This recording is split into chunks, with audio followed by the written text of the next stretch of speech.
મિત્રો, આ ગુજ્જુભાઈ ગિરીશ કુમારના ઘરમાં ઉપાધિઓનો અંત નથી.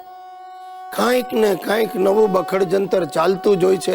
હમણાં થોડા દિવસથી મારા બાપુજી અંધશ્રદ્ધાળુ થઈ ગયા છે. નાની નાની વાતમાં એમને વહેમ પડે છે.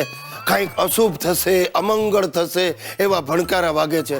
તમે નહીં માનો, દિવસમાં 10 વાર તો જ્યોતિષને ફોન જોડે છે. ગિરીશ, અરે ગિરીશ, ગજબ થઈ ગયો, ગજબ થઈ ગયો. અરે દાદાજી એમના રૂમમાં નથી.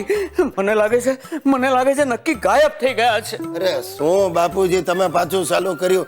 ગાયબ ક્યાં થઈ જાય? અહીંયા હશે આટલામાં ક્યાં? ના ના, મને ચોક્કસ ખાતરી છે કે એમનું કોઈ વસ્ત્રાહરણ કર્યું છે. વસ્ત્રાહરણ?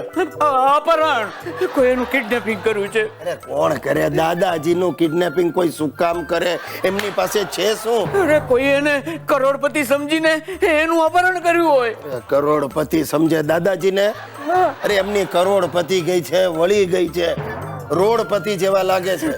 ના ના ના ના ગિરીશિયા, ગઈકાલે રાતના છે ને મેં એક સિરિયલ જોઈ હતી.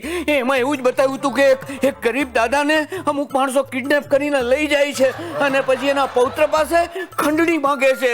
પૌત્ર પાસે? હા, પૌત્ર પાસે. અને પછી આખું ઘર હેરાન થાય છે. તમે મમને હેરાન કરવાનું બંધ કરો બાપુજી, અને આ બધી આવી ખૂના મરકીની સિરિયલો જોવાનું બંધ કરો.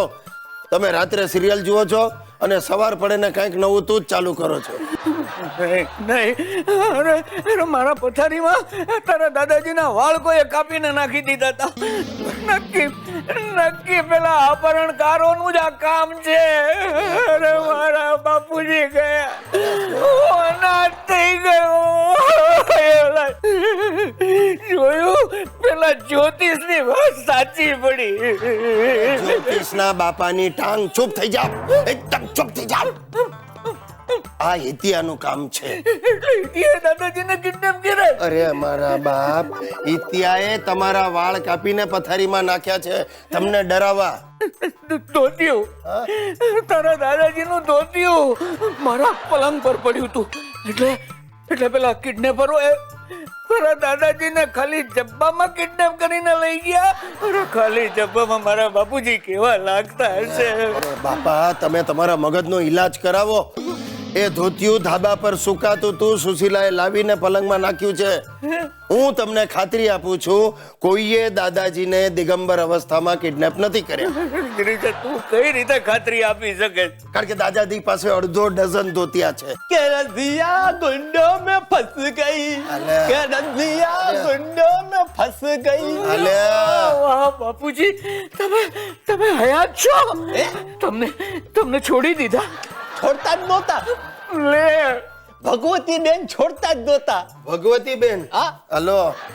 મસાલા વાળી ચા પીવડાવી અને પછી અમે બંને જણાએ મળીને સલમાન ખાન નું પિક્ચર જોયું, બોડીગાર્ડ. લો સાંભળો, આ કહ્યું તું તમારા જ્યોતિષે? દોસ્તો, મારો સાળો અશ્વિન મારા કરતા મોટી નોટ છે ભાઈ.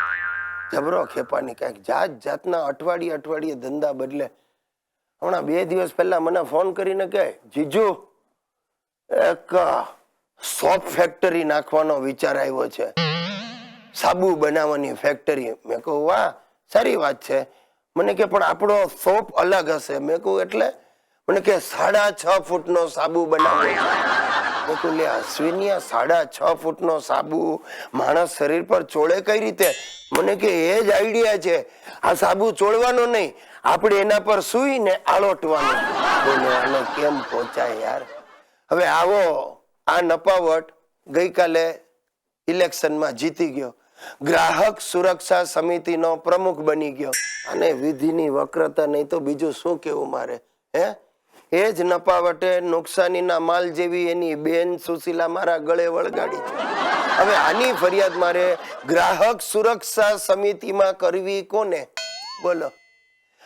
અમારા લગ્ન થયા ને ત્યારે આવડો અશ્વિન બહુ નાનો હતો, તે વળાવતા હતા મને, એટલે મને નહીં, એટલે સુશીલાને વળાવતા હતા. ત્યારે આમ ખૂણામાં ઉભો હતો ને એની માને પૂછે, મમ્મી આ લગ્ન જીજુ ના થયા પણ આપણી બેન કેમ રડે છે?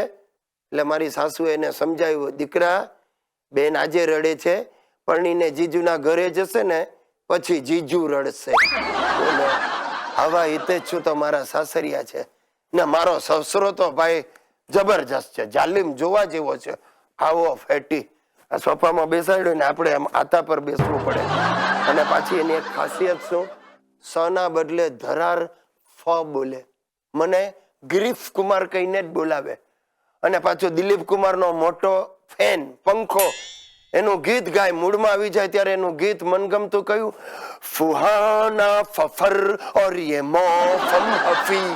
બોલો સાહેબ, શું કરવું હવે? એવો કાળ ચડે ને મને તો એમ થાય કે 2 ફેટ મારી દઉં મારા ફફરાને. એની જાતને હું એ ફફરા બોલવા માંડ્યો. પણ થાય જ સાહેબ, ગધેડા સાથે ઘોડો રે તો બીજું કઈ ન શીખે, પણ લાત મારતા તો શીખી જ જાય.